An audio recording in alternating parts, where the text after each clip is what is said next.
So in spite of James Mason and later Blackburn's successes in the 1880s, the Mason attack didn't really catch on all that big time, and probably in part because of this game Mason had against William Steinitz from International Masters Tournament in 1883. A little bit of a cautionary tale here, but let's see what happened. So d4, d5, bishop f4. So as we said, even though Mason won 2 games against Chigorin and other games, this game probably was the reason it didn't really catch on. Now here you can see White has already surrendered the center, going back right here. D takes c5. And that was actually the move that he had beaten Chigorin with. But Steinitz here plays f6 and just goes for an e5 here and builds a big center. And after bishop takes c5, we can say the opening has already become a success for Black. Control of the center, easy rapid development.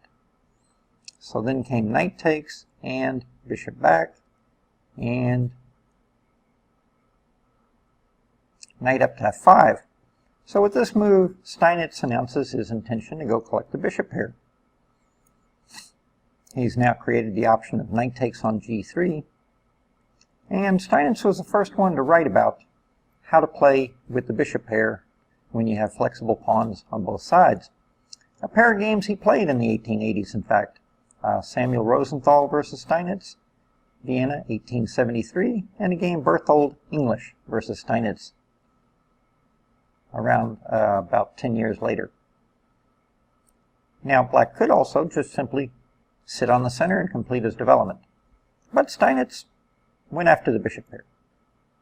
So then came e4, and now Steinitz played knight takes g3, following on his goals.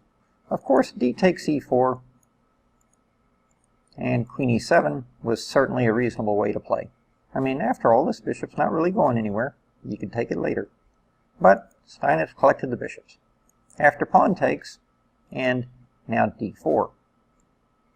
Steinitz creates a passed pawn, and also creates a threat to just play d3 right away. But again, maintaining and playing bishop e6 here was certainly okay. So after h takes g3, d4, then came c takes d4 and e takes d4. Bishop c4 check. Well, the check feels good, but probably would have been better to play the blockade. Notice you can play rook c1, and d3 is nicely met by queen b3 check, picking off the pawn. After king f8, bishop takes d3. But after rook c1, bishop e6, then I would think to play bishop c4, trade off a pair of bishops. Always a good idea when you're fighting against the bishop pair is to trade one of those turkeys off. Okay, but in the game, after bishop c4 check, king h8, knight to b3. But again, keep in mind, this is 1883, a lot of these things were not so readily understood. Bishop to g4 by Steinitz, pinning the knight on f3. Even though it's got adequate protection, nonetheless, you'll see that he combines this with more pressure on the knight. After bishop takes b7, rook b8, bishop d5. Well, Steinitz has sacrificed a pawn, but all of his pieces are quite active, and now we see the point. He plays f5, totally activating the rook on f8.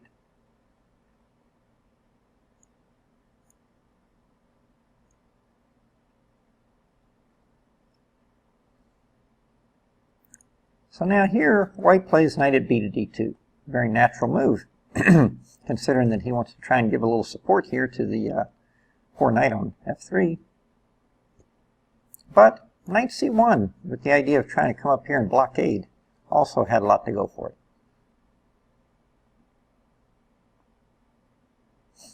The idea here would be knight to d3, takes, queen takes, trying to barricade in on the light squares. However, after knight c1, Steinitz could have struck down the f-file with f4. And on knight d3, takes, takes, pawn takes, queen up, targeting the pawn on g3. And we can see a very nice shot, bishop to e2. When you take that, you could play knight c4. Of course, if you take that bishop, pawn to d3 checks a killer. So rook takes, knight up to c4, queen over to h6, queen over hitting the rook, check, knight takes, queen check, rook up, and you can see this black king, this white king is not going to survive. And again, that's the challenge when you're facing the bishop pair, is your king usually is not safe on either color. So f5, excellent play. Steinitz sacrificed the b7 pawn, but has totally activated his whole army. Knight to d2, trying to get a little support over to the f3 square. But then came f4. Very well played indeed. After queen a4, note that pawn takes, rook takes. There's a lot of heat on the f3 thing. Bishop takes, and black is winning, but white does at least have some activity. Threats like knight to c6, threats like knight to f7 check. In the game after f4, Mason decided to flee with his queen, but then came knight takes f3. So it turns out bishop takes f3 would have been a little bit stronger, followed by the queen g5 with the double hit. And this evaluation, believe it or not, is already like plus 6.80, as once g3 or d2 falls, white's position will just simply collapse. But in the game, Steinitz played knight takes f3 check, which is also pretty good. Notice that g takes f3 would be losing after pawn takes, queen out, threatening simply queen h2 mate, pawn takes, queen takes, check, and once again we see that bishop come to life with a discovered check. Rook up, and bishop takes f2 mate. So in the game, after Steinitz played knight takes f3, white played knight takes f3. But then came the simple f takes g3. And black has a winning advantage at this point. The evaluation is minus 3.50. After pawn takes, very nice move, queen to d6, simply touching the pawn on g3. d3 check, rook f6, rook h6, and this was also pretty crushing. But Steinitz's move is nice, queen d6. After knight back to h2, he gave the discovered check, forced the king in the corner, and played a very powerful bishop e2. So here we can see black actually has two problems. His king is exposed, cut off on the h-file, and white has this monster passed d-pawn. A bit too much for black to, for white to be able to cope with. So after bishop to b3, trying to blockade the pawn, came queen takes on g3. White plays queen d7, hoping to be able to interpose the queen on h3 if needed. But then came nice deflection touch, d2. After d2, the threat is simply rook d8, powering the pawn in.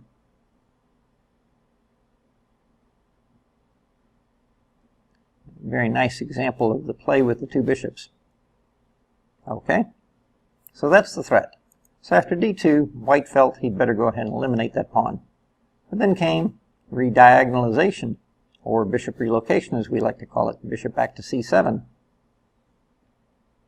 Well, white played e5. Trying to deflect the black queen, but now a very precise play. Queen takes. Note bishop takes would still give you a chance to go wrong here, because if you play bishop takes, and even this would actually be winning. You just got to make sure that you don't allow the back rank. You got to make sure you don't play rook takes in this situation and allow queen down there check. Right after e5, Steinitz plays very precise. He plays queen takes on e5. The knight goes to f3. If the knight goes to g4, of course you just take it. If the knight goes to f1, you have a defender elimination shot, rook takes, and checkmate. So in the game after queen e5, the knight went to f3. But then came rook takes f3 and resignation.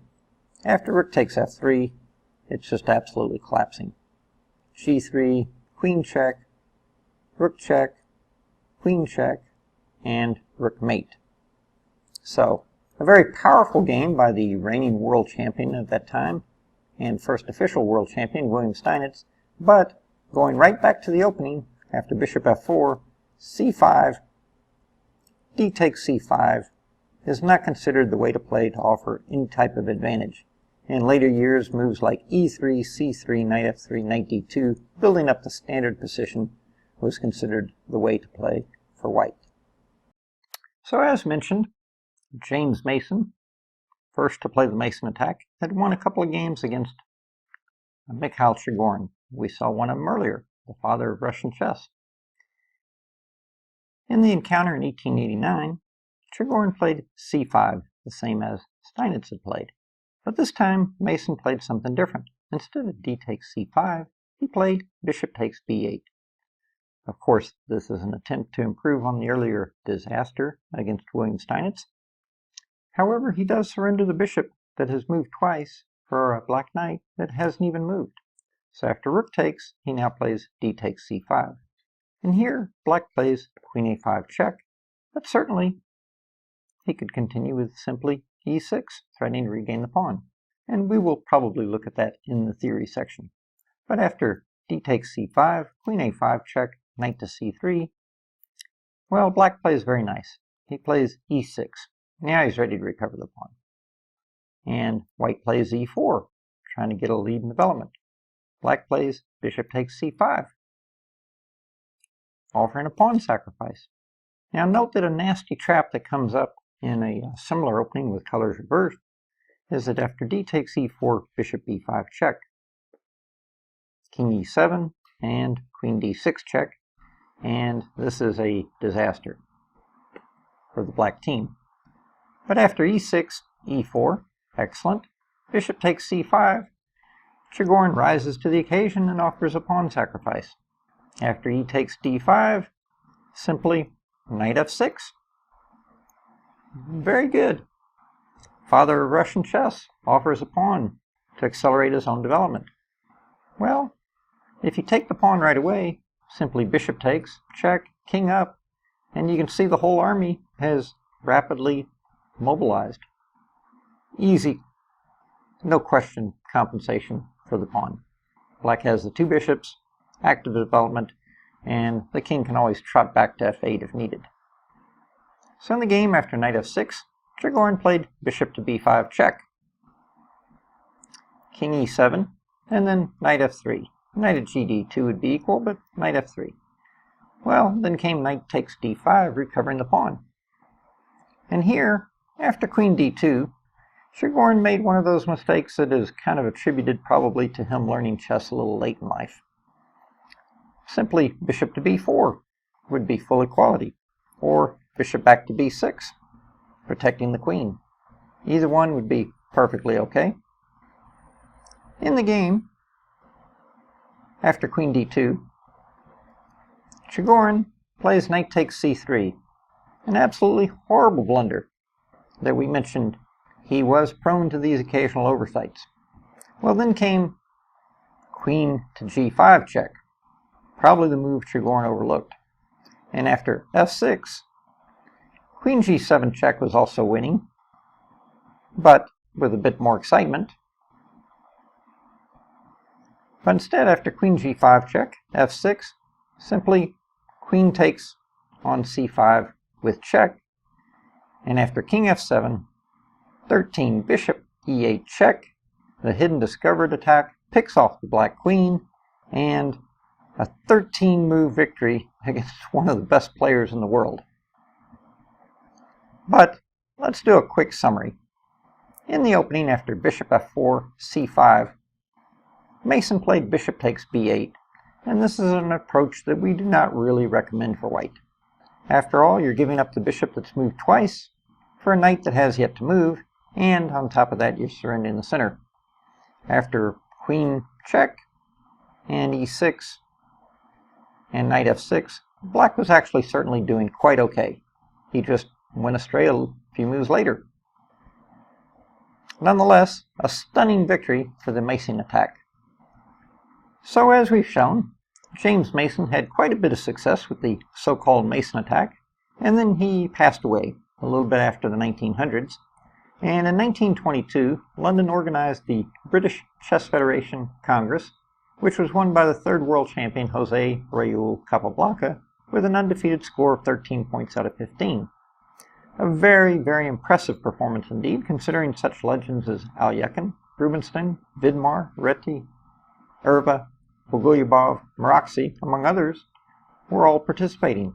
But from our perspective, what's more important is that the previously named, quote, Mason variation, the opening system with d4 and d5, bishop f4, was quite popular at the tournament, and as a result became known as the London system because of the very strong tournament London 1922. So in this illustrative game that we're going to look at next, in my view, the strongest player to never become world champion was Akiba Rubinstein. And here he's playing Savily Tartakower, another pretty good GM. And let's take a look. d4, knight f6, knight f3, and bishop f4. So after d5, we get back into London territory, e3, and now bishop d6, offering to trade bishops. And I believe we mentioned earlier, anytime white plays bishop to d6, black has about 4 options. You could trade bishops on d6, obviously. You could back up to g3, as we saw in one game. You could ignore it, which is what Rubinstein does here. And later we'll even see games where you play a little finesse and you play bishop to g5 and pin that knight. And then you ask black if he wants to chase your bishop around the horn. In this game, Rubinstein shows a new idea. He plays knight at b to d2. So as mentioned, bishop g3 takes, pawn takes. There, white has double pawns, but he does have the half-open h-file. Bishop takes. When the pawn has not moved from c7, c takes d6 is actually a very interesting idea for black. Help control those dark squares. In this game, Rubinstein shows another idea for white, bishop knight bd2, and after bishop takes, plays pawn takes. So of course with pawn takes he does have the double pawns, but he's got the big grip on the e5 square. So here after e takes f4, c5. Now probably a smoother plan here would be to castle, and then b6, looking to trade off the light squared bishop with bishop a6. You could also contemplate playing c5. So after bishop takes f4, e takes f4, black played c5 right away. Then came d takes c5. So rather than try to reinforce the pawn and have an isolated pawn, after c takes d4, Rubinstein played d takes c5. And after queen c7, reinforced the pawn on f4, and after queen c5, then played bishop d3, and pawn to c3, gaining control. Very nice dual-purpose move. That keeps the black knight from coming up to b4, trying to kill our light-squared bishop, and it gains control over the d4 square. After castles, h6, then came knight to b3, queen to b6, and rook e1. A little bit similar to an earlier James Mason game where we saw there, in that game, he had control of the d4 and the e5 squares. So, let's take a look.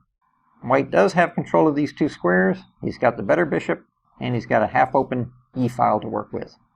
After bishop d7, queen e2. Then came rook at a to e8. Probably a little bit better plan for counterplay would be a5, trying to target the queen side. But after rook at a to e8, now knight e5. Knight takes and pawn takes. You can see white has a very nice space advantage. Knight back to h7, pretty passive. But if knight to e4, offering a sacrifice, white doesn't really have too much reason to complain about being a solid pawn ahead here. After knight back to h7, very nice, h4. With h4, you can see the two pawns totally box in the poor black knight.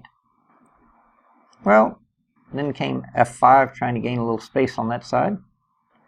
f6, queen c2 would be nice, provoking, and then playing knight to d4. So after f5, knight to d4. Rook to e7, and now f4. This knight on h7 is totally on clampdown. King h8, and then h5, crimping the pawn, taking any punch out of the g5 break. Rook g8, king f2, Rubinstein begins building for the g3, g4 break himself. Alternative ways of handling the position would have been king h1, or even a4, going for more space on that side. After king f2, then came knight f8. So the knight starts to begin his trek. f8 to d7 to c5, trying to get into e4, create some counterplay. Well, rook h1, bishop to e8, and rook at a to g1. We can see Rubinstein has done a great job of mobilizing his rooks on the king side. Then comes knight d7. Black knight continues on his trek. You can see he wants to come on up here, get some counterplay, get in the game. Well, Rubinstein now plays g4. This is the right plan, but it was probably preferable to go ahead and play b4, cut down on the knight activity. On queen c7, simply rook c1. On knight b6, then you could actually play c4 and open up the game. And after knight takes, bishop takes, queen takes, white has a clear advantage with no risk. And that would be one way to go. Another would be if play took place something like this. And here we would see the queen actually get in a little bit of trouble. And now white would recover the pawn with a clear advantage. In the game, Rubinstein pulled the trigger. He got all teed up. He went ahead and played g4. But now came knight c5, bishop back to b1, pawn takes, and now a very interesting play. Rubinstein played king up to g3. If rook takes, well then knight e4 check, and black has a little bit of counterplay against the h5 and the f4 pawn. So after g4, f takes g4, Rubinstein played king g3. Then on rook f8, then he played rook h2. Very deep. He wants to protect the pawn on b2 with his rook so that his queen is free to capture on g4. After rook at e to f7, rook to f1, very patient. a6, and finally queen takes g4. Well, of course, the idea with queen g4 is you threaten just to pop into g6 and h7 and end the game. So after queen g4, bishop b5 hitting the rook, rook went up to f3. Rook f2 might have been a little better. Rook f3, and now here, Tartakower plays a little bit dubious in time trouble. He plays rook f5 and offers a exchange sacrifice. It would have been better to play knight e4 check, get some counterplay. Something along these lines. With actual black advantage. Or knight e4 check, king h3, and then the very nice trick, knight check. And a little bit of a counterattack here. Again, queen g5 there, rook f3 check. So rook f3, and you can see black has managed to get a perpetual check. However, that was very hard to see all the ramifications of this knight e4 check in time trouble, and Tartakower elected to offer an exchange sacrifice. After knight takes, pawn takes, but after bishop takes, white actually has a winning game, plus 2.25. Now, in order to complicate, he sacrifices a second exchange. After queen takes, he goes knight e4 check. And we can see why this might have looked a little bit attractive to Tartakower. But after king g2, the evaluation is plus 4 in white's favor. Bishop e2 looks good, attacks the rook on f3, attacks the pawn on b2, but then came queen g6 offering a trade.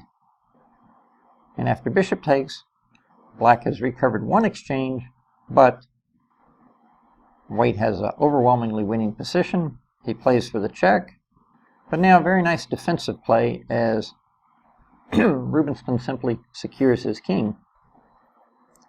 Now another desperate bid with g5, and queen f3, keeping his eye on offering to trade queens. H takes g6, of course, was completely winning, but Rubinstein has his eye on the prize, that is, trading queens for winning the game. After queen b1, he now takes and recaptures. Knight takes would have been crushed by the queen exchange. After pawn takes, Rubinstein plays h6. Reminds me of a Kasparov game later that he would use as h-pawn. After h6, the threat is simply check and mate. So that h6 pawn becomes an attacking unit in its own right. Well, the game continued queen check, rook over, and back to cover the f8 mate, but then he goes queen f7, and on queen check, king up, pawn up, queen over, and now he's able to trade, and he has a very easy rook versus knight in-game and resignation. So, what was interesting about this game? Well, first off, London 1922 is where we saw the name change in the opening. And secondly, the plan of meeting bishop d6 with knight bd2, and then on the exchange, taking over dark squares as compensation for the double pawns.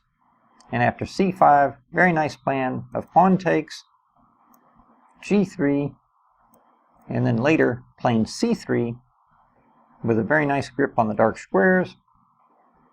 And by this time, we can see the opening has already been a tremendous success. Here we are 120, 130 years later, and players like Gadakovsky making a living playing the white side of this type of position. Next game in our introduction section, we see the eventual third world champion Jose Raul Capablanca 11 years before the London 1922 tournament, where he was actually doing a simultaneous exhibition in London, and he plays the what would future be named London system. He's playing against Otto Tippal. As we said, this is a simultaneous exhibition, and this later became regarded as one of Capablanca's classics. Okay, so the opening's nothing too pretentious here. Black has managed to set up a classical setup and get his bishop out. However, as we will learn, when this bishop comes out early, quite often you can counterattack on the queen side. But first, he kicks the bishop, and then the queen comes out to the other side, looking to exploit the absence of the light-squared bishop. Well, queen b6. That's one of the ways to meet. Now, of course, there's always the question of whether or not you trade queens. Queen c8. We see this type of move in the Caro-Kann, for example. But queen b6.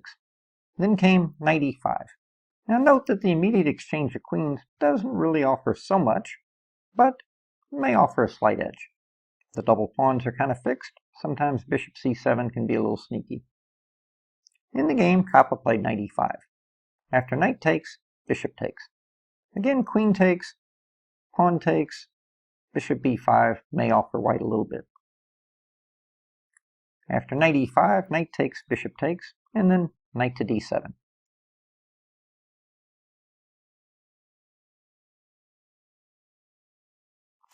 Okay, so c4 was possible. Bishop back to g6, queen b2 would have been one way to go. And c4, the queen trade. And you could get this type of position where white has the knight, but black's going to play b4, and he does have the two bishops. In the game, black played knight to d7 right away, but then came bishop to b5, pinning said knight. Now notice that a6 would be an absolute disaster because check and chop. After knight d7, bishop b5, then came f6, putting the question to the bishop. Bishop popped all the way back to h2, and then came c4, gaining space on the queen side. White played queen a4. Black played rook d8, protecting the pinned knight. And then Capa played b3, chipping away at the white strong point c4 pawn. Well, here, black played a6, sacrificing a pawn. Probably should have settled for pawn takes, queen takes, trading bishops, castles, and c4 with just a little positional pull for white. But in the game, after a6, Kappa takes on d7 and accepts the sacrificed pawn with pawn takes pawn. Well, then came black's idea, queen b2. Threatens the rook in the corner. The rook went to b1, and then queen takes c3, stealing a pawn. But if he'd have played queen a3, he'd simply trade and pawn to c5, and very close to winning position for the white team. Instead, after queen c3, well, then came, of course, not rook b7, queen check, queen d1, and queen takes queen mate, but first you have to play g4 to get rid of that bishop. And now black should play bishop back to g6, but then would come check and queen takes mate. So after g4, basically black's already in big trouble, so he lashes out with b5. And this is a combination, I believe, that made this one of the all-time great Capablanca classics. He played pawn takes on b5, and after bishop g6, threatening the rook on b1, played pawn takes pawn. And after bishop takes b1, pawn to a7, there she goes. Well, then came bishop d3. But note that if bishop b4, which threatens to take the knight on d2, well, you queen, king up, bishop d6 check. That's the beautiful move. The point being that if bishop takes, you're now free to roam the cabin and take the rook on h8. And if king takes, then you have queen takes, queen check, flee with the king, check, run up here, and then it turns out the black king is actually the more exposed of the two. In fact, it would be mate in 9. So after a7, black played bishop back to d3. But then came pawn to a8 check, king f7, if king e7, very nice touch, queen a3 check, forcing the trade of queens and picking off the bishop. In the game after a8, king f7, the game ended very quickly with queen check, king g8 losing immediately, but of course, bishop e7,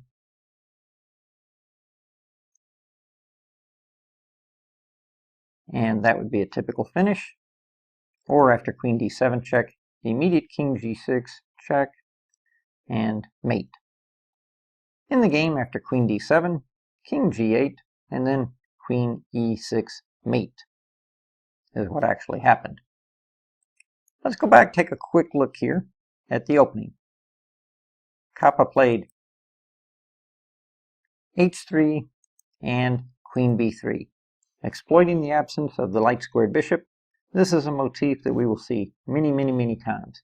And on queen b6, did not rush to trade queens, he played knight e5. Although trading queens, which we will later cover a little more in the theoretical section, may also offer a slight edge. I believe Sedlak had a few positive experiences, maybe Eric Pree. Okay, so anyway, nice job by the world champion. And knight e5 also offered white chances for an advantage. Okay, next I'm going to share one of my games from New York Central Park Simul 2010, where black chased down my London bishop. That's always a concern, what to do when they chase down the bishop, like this, knight h5. Well, here, I went ahead and played bishop e5, and now, after bishop e5, knight d7 would be one way to play. And there, play could be very sharp with a move like g4. If he just simply backs up, well, note, of course, knight takes, you have a nice little trick here, very good to keep in mind, pawn takes, and the poor little knight on h5 is trapped. And after g4, if they play back with this knight, you can play g5. And now, knight takes, this time you take with a knight. Note that another little trap would be knight d7, knight c6, actually trapping the queen. And after knight takes, if they have to go knight back to g8, Well, you get one of these positions where you've actually given up your dark squared bishop, but you can play a move like f4, and surprisingly enough, even having given up the bishop, black's development is not too happy. Or, if the knight goes back to h5, well then you can bring your knight over here, and after knight takes, you can see white has the makings of a classic attack on the half-open file. For example, g6, bishop back to f4, pawn to c3, and just a matter of piling on the h-file and trying to blast in. In the game after knight h5, I played bishop e5, my opponent played f6. Not exactly the kind of thing you want to see in a simul where you're sitting there having to try and figure things out. I played the very sharp, very aggressive knight to g5. This unleashes a discovered attack on the knight on h5. Here my opponent cooperated nicely and played f takes g5. But I had to spend a little time thinking what would I have done if he'd have played g6. Well, no time to be shy, no time to turn back. You'd have to continue on, full steam ahead. Knight takes h7, but then king f7. Of course, rook h7 check would be easy because you would just check and take everything. And after f takes e5, queen h5, a position like this is pretty clear to evaluate. You have material and safer king. After g6, knight takes, king f7, well then you would have to find the nice move g4. Now rook takes, you have pawn takes, and on rook takes, you have rook to g1 with a tremendous attack.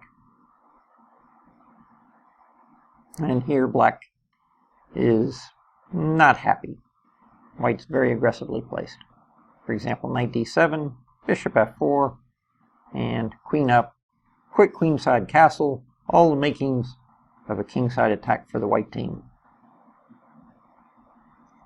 Now, let's go back and just take one more quick look here at g6, knight h7, king f7. It appears the knight on h7 is trapped. But then you have g4, knight back, and very important move, knight takes f6. Bishop takes, queen f3. On knight d7, then you can play g5. This is the key point. After knight h5 takes, knight takes, rook g1, rook over, queen over, and you can see white has fantastic attack. A double hit on c7, triple hit on g6. This is probably going to be a pretty crushy game. But anyway, so after knight g5 though, my opponent cooperated quite nicely and played f takes g5, which I was quite ready for. Played queen takes h5 check. He played king f8. Well, king d7, you can just simply take this pawn and take that pawn. Life's good. Instead of king f8, if g6, well, of course, you just help yourself with bishop takes g6. So in the game after queen h5, king f8. That guards the pawn on g7. But now castles. The idea here is to play f4 and blast open the f-file. Knight d7, attacking our bishop, but our goal is f4. Now black could just pitch the pawn to try and keep the file closed, but after queen takes, white is just simply plus 2.5 advantage with a solid extra pawn, safer king. After f4, I played g takes f4 and rook takes f4 check. Of course, king g8 allows queen f7 mate. Black played bishop f6, and then it's all about mobilization. Rook at a to f1. White has all of his attacking units. We can see the force count against the poor black king is overwhelming in white's favor. After bishop e7, then came bishop takes f6 check. Here, if g takes f6, well, black king in the center, of course you want to blast it open. This is how we would have continued. e5 and bishop takes f5, simply blasting away. And on queen over, queen check to make sure the king doesn't run away. When the king comes up, you cut him off, and check, and you clean up everything. In the game after bishop f6, black played knight takes f6. But this gives queen to g5, attacking the pawn on g7, and now e4. Simple threat of e5, winning material. This allows us to blast open the position, but now bishop takes. Although knight takes look pretty good too.